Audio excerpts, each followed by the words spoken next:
Tune in to our community roundtable as we discuss the significance of Pride Month. From breaking down walls and barriers, just to be able to love who you love, embracing yourself and who you are. Plus, we spotlight the first of its kind Temecula Valley Pride Center and look ahead to JDS Creative Academy's 10-year anniversary. This and so much more. Join Spirit of Innovation co-host, executive producer Diane Strand and director Scott Strand. Scott and Diane are the co-founders of the nonprofit JDS Creative Academy, co-owners of award-winning JDS Video and Media Productions Incorporated, JDS Actors Studio, and the co-authors of the best-selling book, Show Business, Breaking into the Industry as an Actor. Stay with us as the Spirit of Innovation Arts Across America team bring you impactful and innovative community news and information with the good to know and need to know that you expect. Spirit of Innovation Arts Across America starts now.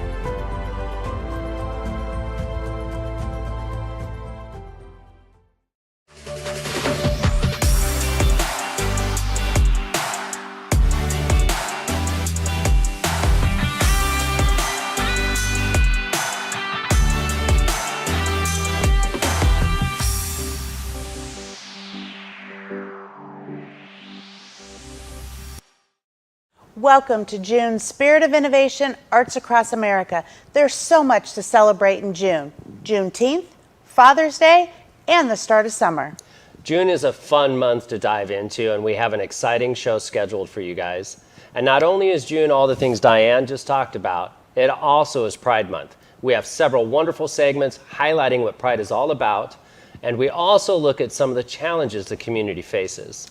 Just this year, 17 U.S. states have signed 37 anti-transgender bills into law. However, in California, LGBTQ+ individuals have powerful allies in their corner. Here's more. California is seen as one of the most liberal states in the U.S. regarding lesbian, gay, bisexual, and transgender plus rights. This achievement is in no small part due to Equality California, the nation's largest statewide LGBTQ+ civil rights organization. Equality California started in 1999. Our mission of Equality California is to create a world that is healthy, just, and fully equal for all LGBTQ+ people, and bring the voices of LGBTQ+ people and the intersectionality and the community to institutions of power. Equality California works closely with members of the California Legislative LGBTQ+ Caucus to sponsor and support pro-equality state legislation. This is now a caucus of 12 legislative members, and it started in 2002, and one of our first milestone legislations was sponsored by Assembly Member Christine Kehoe, and that was AB 17, which prohibited a state agency from entering into a contract with businesses that discriminate in providing employment benefits to register domestic partners. Back then, marriage equality was not legal, so domestic partnerships were a way of receiving those benefits. We also had another big one with Assembly Member Mark Leno, AB 849, which was the Religious and Civil Marriage Protection Act, which was the first time in U.S. history that a legislative body approves a bill giving same-sex couples the right to marry, although it did not reach the signature of, back then, the California governor, which was Arnold Schwarzenegger. The governor's veto was followed by voters approving the passage of Proposition 8 in 2008, establishing new wording in the state constitution stating, "Only marriage between a man and a woman is valid or recognized in California." While same-sex couples did obtain the right to marry in 2010, there wasn't an opportunity to change Prop 8's marriage definition until now. This year, Equality California and Assemblymember Evan Lowe and Senator Wiener, we sponsor legislation with them, ACA 5, to bring this November to the ballot for California voters to repeal that language once and for all, and to now codify same-sex marriage and interracial marriages as the law of the land for Californians. Equality California also focuses on local issues. These include recent votes by some school boards to expand parental rights while limiting the rights of LGBTQ+ students. We work really closely to ensure that there's legislation that protects LGBTQ plus students, that their gender identity is respected not only by their peers against bullying, but also their teachers, their staff. Then we have the most recent bill, which is addressing the forced outing policies that we're seeing across school boards. That is the SAFETY Act by Assemblymember Chris Ward. So we want to make sure that these forced outing policies come to an end. It's clear that challenges for the LGBTQ plus community remain, but Equality California will continue to fight. They encourage everyone to help where they can, especially at the ballot box. This is the time and the year saying election year to be proud of who we are and to be bold and vote people out and show up to the polls and speak up against people who are trying to silence us. If you want to learn more about the Equality in California and all the work that they do, go to Spirit of Innovation Arts Across America website where you can find more information. Moving on to the need to know, we want to share some facts about the meaning of Juneteenth. Juneteenth is the longest running African American holiday and is often referred to as our country's second Independence Day. The holiday celebrates the end of slavery in the United States. On June 19, 1865, 2 years after the Emancipation Proclamation was enacted, federal troops arrived in Galveston Bay, Texas, and declared that 250,000 enslaved African Americans were officially free. Juneteenth became a federal holiday in 2021. That was a good day. Yeah. In honor of Pride Month, we want to offer some tips on how you can support the LGBTQ plus community. Support LGBTQ plus owned businesses through apps like Everywhere is Queer, a worldwide queer-owned business map, and stay informed through the LGBTQ plus outlets such as GLAAD and other issues like that are increased percentage of suicide attempts among young LGBTQ plus people. In 2023, 12% of LGBTQ plus young people attempted suicide. Unfortunately, there are many misconceptions regarding the LGBTQ plus community. One of the topics of misconception is drag shows. Drag shows play an important role in promoting visibility and inclusion within the LGBTQ plus community. But recently, drag shows have become a political target with negative portrayals. We decided to learn a little bit about its extensive history. Take a look. Drag shows are forms of entertainment that typically feature men impersonating women. Many drag artists or drag queens often over-exaggerate certain female characteristics to help fully embody their specific persona. Drag has its origins in a much older cultural history, as far back as ancient Greece and Rome and the Elizabethan era in England, which led to men performing female roles in stage plays. Rapidly evolving from speakeasies and drag balls to mainstream television, the impact of drag reaches far beyond the LGBTQ plus community. They've really influenced mainstream culture and entertainment through fashion. Drag performers and their aesthetics and self-expression have inspired mainstream fashion to embrace the unconventional. Drag story hours, where drag queens visit libraries and encourage children to read, have become a hot topic recently. Drag story hours are actually tailored for children and therefore contain milder language and drag. They use a captivating character to get a child's attention. Opponents of drag story hours and other drag events for audiences of children often claim that they groom children, implying attempts to sexually abuse them or somehow influence their sexual orientation or gender identity. While these story times and the art of drag itself have faced negative opposition, the drag community remains committed to promoting acceptance and self-expression. Drag queens have become very powerful symbols of the LGBTQIA+ empowerment. Their presence serves as a reminder that everyone deserves to be seen, heard, and celebrated, regardless of gender identity or sexual orientation. That was a very insightful segment. Tim Dunn is a world-renowned Dionne Warwick impersonator who has been recognized by Warwick herself. His knowledge of drag history and his extensive career as a performer made the interview very informative. Watch his full interview. Go to Spirit of Innovation website. Pride Month is also the focus of our Community Roundtable. Joining us to share their insight as members of the LGBTQ+ community are Carla Uricki, Public Relations Representative at Picasso Dental, and Michael Crawford, Realtor at Golden Eagle Properties. Welcome back to the Community Roundtable. I'm excited. It is Pride Month and we have some wonderful guests with us. Thanks for being here. Let's get ourselves started. So Carla, why don't you tell me a little bit what Pride Month means to you? Pride Month means celebrating love. All of our accomplishments that we have overcome in the past, I don't know, at least for me, 20-something years. From breaking down walls and barriers, just to be able to love who you love, embracing yourself and who you are and being proud of who you are and not having to hide behind walls or in a closet or anything. It's just really being open about who you are and what you are. It doesn't matter, and just having love for one another, celebrating even the accomplishments like marriage equality, the Don't Ask, Don't Tell, a lot of different accomplishments that we've overcome through the years, and that's allowed us all to be who we are. Pride Month means just like Carla said, being able to be who I am. I was on the other side for many, many years, and I came out of the closet about 11 years ago, and I have to tell you, I was terrified about how it was going to be perceived in the community, and I've been really supported. But I'm proud of who I am today. That's great. Well, I'd like to kind of follow up for either one of you.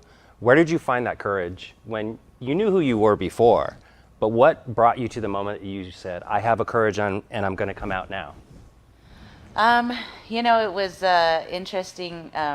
My mom actually approached me one day, driving me to school, and asked me, she goes, what is this? Tell me a little more that you like females. And I said, I don't know what you're talking about. I don't want to talk about this right now. And I ignored it. I think I rolled down the window. I kind of remember the exact, the drive. And I just ignored her. I rolled down the window and I just let the wind hit my face. And then we were at home later, like maybe a week later, watching a Maury Povich show. We all remember Maury. And it was one of those episodes where the teenagers are very, very active sexually. And I looked over at my mom. I said, do you think that's me, Mom? I was like, because that's not, And I told her, I said, that's not how I am. I said, but since we're on that topic, yes, I do like women. She still loved me. She didn't think I needed any therapy or anything. She just said, just don't hurt people. It's, it's not fair when you hurt people's hearts. What do you think an ally looks like? Like, what is an ally to you? Not somebody that just says, okay, I'm okay with you being gay. Somebody that really supports me and loves me no matter what, and is there for me, and supports the community. It doesn't, I've got neighbors that are totally against the gay community. In fact, I had my pride flag stolen off my front porch the other day, and that kind of angers me. Yeah. It's like, really, how much damage is my flag doing out there, But you know what? They didn't stop me. I put another flag up there. I put a sign, "Smile, you're on camera," because it was on my Ring doorbell. And, it means a lot to have the love and support of the community. What issues do you still kind of see in the community that you feel we could address? It's sad that so many young adults and kids are dealing with hate from being beat up or said things to people saying things to them. It's scary because then it puts them in a position where they can't be themselves. And so I feel that I wish that the schools could do a little bit more to protect the youth. As an adult, I feel like we protect ourselves and we do what we need to, right? And we know how to take care of ourselves. But the young adults, they need our protection as adults. And the last thing we need is to just ignore the violence and the hate crimes that are out there that kids are being subjected to. I want to thank you both for being here. This has been a fantastic roundtable. Anything that we can do here at Spirit of Innovation to support you and You know, that's what this show is all about, is the arts and inclusivity. And, you know, I love that you guys were so open and honest with us. So thank you very much. Thank you. Yeah. Thank you both for doing this. Thank for you. having us here. All right. Thank you very much. We'll see you next time on the Roundtable. Happy Pride. Happy Pride. Happy Pride. Thank you, Carla and Michael. Such an interesting discussion. What you just watched were the edited highlights. You can catch the full-length and very captivating conversation on our website next week. Temecula's LGBTQ+ community didn't have a home until now. Temecula Valley Pride opened a new LGBTQ+ center in hopes that it will stimulate change in the valley. The new Temecula Valley Pride Center is a safe space for LGBTQ+ individuals of all ages. This is a goal that was 7 years in the making. Here's the story. Over 300 people attended the Temecula Valley Pride Center's grand opening on May 18th. It was a warm welcome for the area's first LGBTQ+ community center, which leases a space for Murrieta's United Church of the Valley. To have finally put a foot in the door and cracked open the door to even this small a center is significant. Hopefully we can grow that and it'll be a resource and a home. We want our community, our LGBT family in the area to have an identity and be able to, like the Pride Center or even our organization, be able to point at it and say, this is ours, this is something that we can identify with.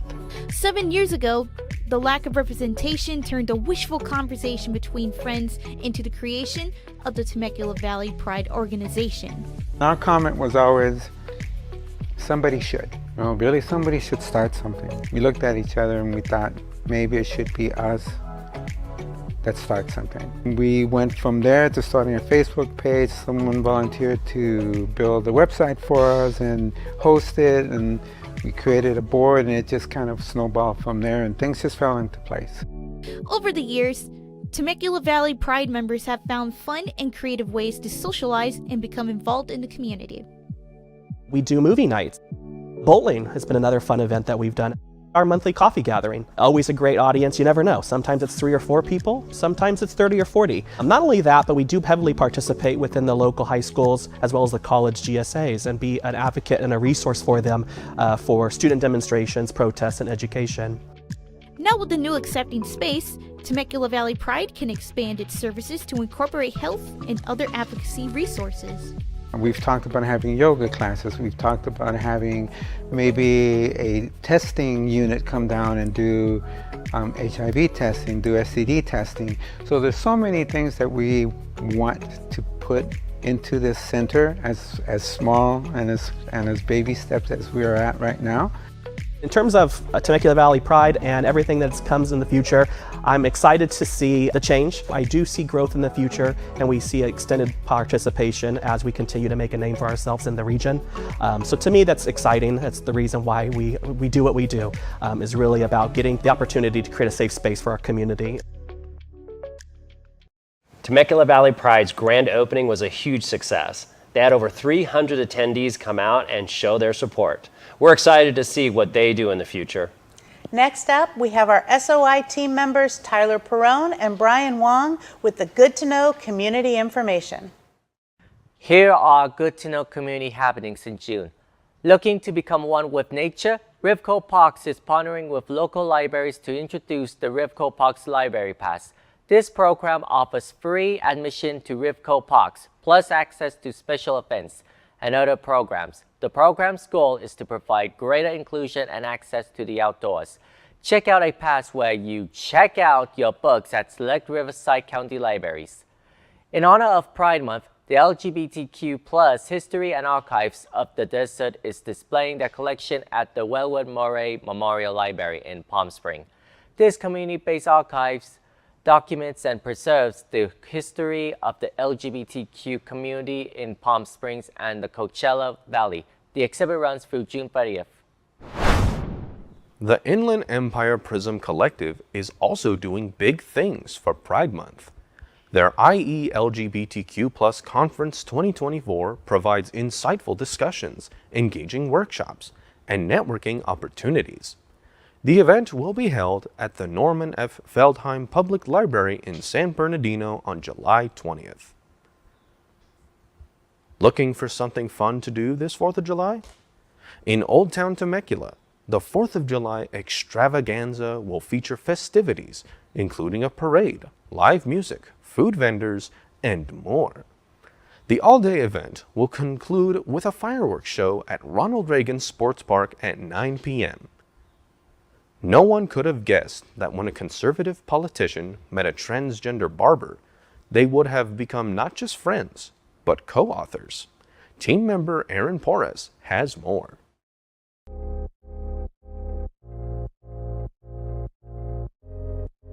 Jeff Camachero, a former Temecula mayor and city council member, and barber Eli Radford met when Jeff needed a haircut. I was a bit uncomfortable because of Eli's appearance, and without knowing anything else, just because I've always been averse to tattoos and piercings and things that younger people take for granted. Because I get a lot of new clients. I saw Jeff and I knew he was like my next client, so I was a little bit nervous because I didn't really know how we'd get on. I realized that he was a cool guy. The more I cut his hair, we kind of were able to open up to each other, and it was pretty cool. The thing that I noticed almost immediately when we started talking, there's a certain honesty about Eli that just pervades and like comes off of him.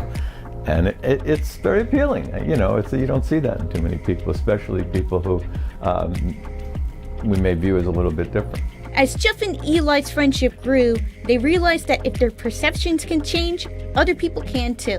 I was actually sitting right here in this chair, getting my hair cut. And by then, it was clear that we had become friends, which seemed very odd to both of us. I said, this is crazy that we're friends. We ought to write a book about it. Jeff, I mean, he's pretty open book, you know, but for me, I'm a little more reserved and I don't really share a whole lot like in the public eye. Jeff kind of helped me along the way. Yeah, the way we wrote it intentionally was that Eli tells the story of his life, I tell the story of mine, and then there are places in the book where we come together. But we wanted them to be different because we wanted to really demonstrate the differences between us. While the writing process was difficult at times, it made their bond stronger. It was definitely an experience that I don't think I would have even opened up half of the things that I talked to him about. I saw a very obvious change in Eli from when we started to this point in both the writings and personally. There's been a growth there, and we talked about it a little bit at one time. Since the book's release, the local response has been overwhelmingly positive and accepting. We had fully expected some pushback, but we've got just universal acceptance, and it's been so gratifying. It was important to kind of share our friendship and how other people can become friends with queer or trans people that maybe they've never met before or they're nervous about meeting. Jeff and Eli's story serves as a positive example that everyone can change if they open their hearts and minds. Thank you, Tyler, Brian, and Aaron for putting those segments together. Great work. Next, we have team member Karina Corona with some upcoming live music events.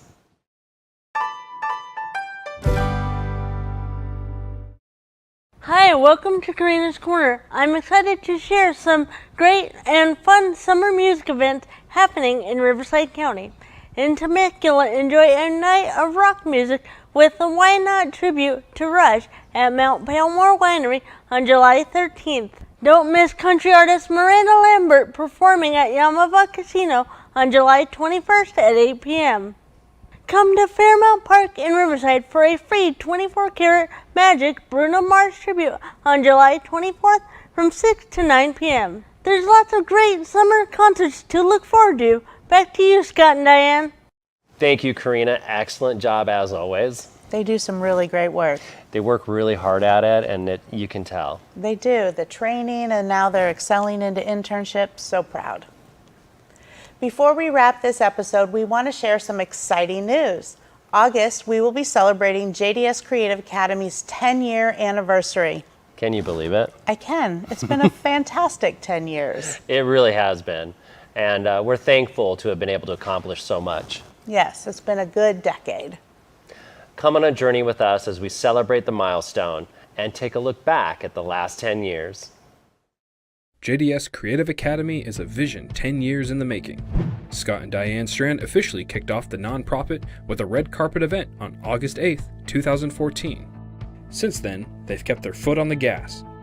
Fall classes launched in August 2014, followed by Script to Stage Summer Camp in 2015, and JDS's first haunted studio a year later. In 2017, JDS Creative Academy debuted its signature event, DigiFest Temecula. This 3-day multimedia extravaganza connects Hollywood with creative talent here in the Valley, now a staple in Riverside County for content creators. 2018 brought many exciting additions to JDS. The multifaceted organization introduced its unique hands-on video production job training program created to assist and train adults with developmental disabilities to develop professional soft skills along with technical skills, creating a career pathway in video and multimedia. JDS designed the first of its kind, local broadcast news and information magazine TV show for Riverside County that now has a national audience, Spirit of Innovation, Arts Across America. As a nonprofit, JDS Creative Academy prioritizes giving back to the community, giving away $10,000 a year through scholarships. Over the last decade, JDS Creative Academy has exceeded beyond anyone's expectations. The JDS family can't wait to show you what they do next. The best is truly yet to come. That was a fun trip down memory lane. As we approach this 10-year anniversary, we're so excited for what we have in store for JDS Creative Academy in the next decade. And we hope that all of you will continue to go on this journey with us. Please join us on Thursday, August 8th, 2024 at 1 p.m. for our celebration and the ribbon cutting. It starts at 1:30 with the Temecula Valley Chamber of Commerce. That's it for today's show. Thank you for joining us. Spirit of Innovation, Arts Across America will be dark in July, but we will be back with a new episode the first week of August. Follow us on social media so you don't miss the date. Check out our spiritofinnovation.org website for our current episodes, the past episodes, and the individual segments. Find Spirit of Innovation on Rivco TV, Menifee, Murrieta, and Temecula local stations. YouTube, Facebook, and streaming on 150 platforms nationwide through Binge Networks. Use the hashtag JDS Family to keep up with everything that's happening here at JDS Studios and in Riverside County. Our SOI training crew has relaunched their SOI Update TV show with a new focus and a new title. It's now called SOI Stories. You can also catch them co-hosting our podcast, SOI Talk, and on radio station 102.5 The Vine, 7 days a week with the JDS Creative Academy Spotlight. We hope everyone has a nice July 4th holiday and enjoys the summer with friends and family. Till next time, SOI out.